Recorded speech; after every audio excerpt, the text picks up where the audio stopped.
We had absolutely no idea it was going to be this bad. We've lived here since 1979 and never had water anywhere near the house. And by the time we knew we should go, it was too late. There was just water everywhere. Another storm, I think, will just drive people out of here altogether, don't you? The entire shore area has been hit with devaluation. You can't tax somebody who doesn't have a house there anymore, or his house is totally destroyed.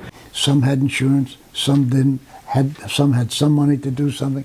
Others who were barely making ends meet in the first place, I know, have just left and walked away and thrown the keys on the kitchen table.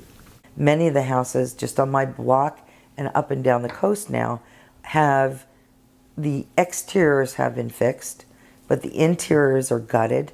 There are a lot of homes for sale in this neighborhood, but if you walk around, there are no sold signs. You know, they're just for sale signs. That's it. Nobody's buying here. Now, after the storm, what do I do to prepare for the next storm?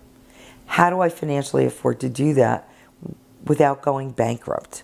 Both counties are suffering from the county perspective, and the local towns are suffering because they're going to have to reduce their tax base, and that ends up, somebody has to pay for it. You still have to pay for the policeman, you still have to pay for the fire department, you still have to pay for the first aid and everything else like that. Our infrastructure, including township roads, township storm sewer systems, buildings that were on the barrier island or the mainland, we had $38 million in damage to those facilities. We realize the storms are more frequent and they're more severe. Take a look at your rainstorms, and they're stronger and far more severe than I can remember. And therefore we have to realize that. Number two, I think we have to also be realistic, is with all these things happening, what do we have to do?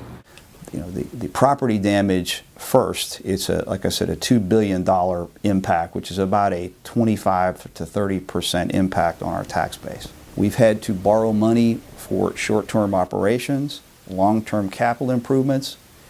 We have been lucky in that the state has had funds available to the township for this budget year to assist us, so we didn't have what would have been a calamitous, terrible budget year. But going into next year and the year beyond that, into 2014 and 15, we're not sure.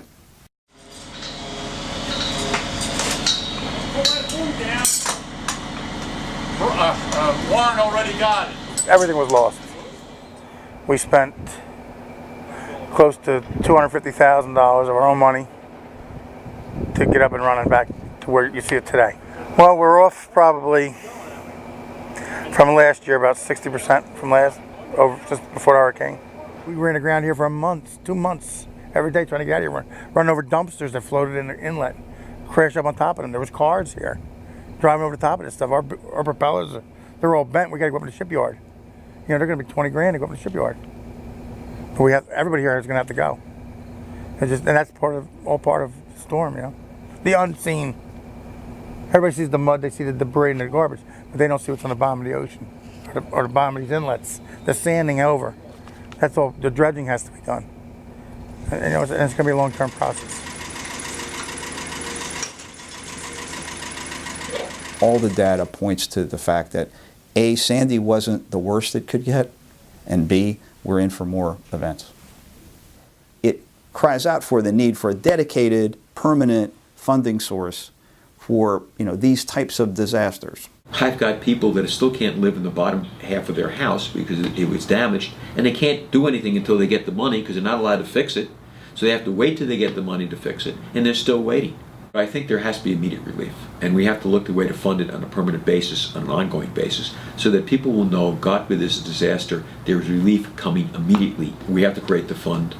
We can't go back into further debt right now as a country. We have to look at that situation. We have to be realistic about it. Unfortunately, it's not going to be the last storm. The answer is yes. We have to look at all avenues. We have to make an intelligent decision based on what is best for the people of the country, as a countrywide situation, and people have to understand nationwide, it can happen to them.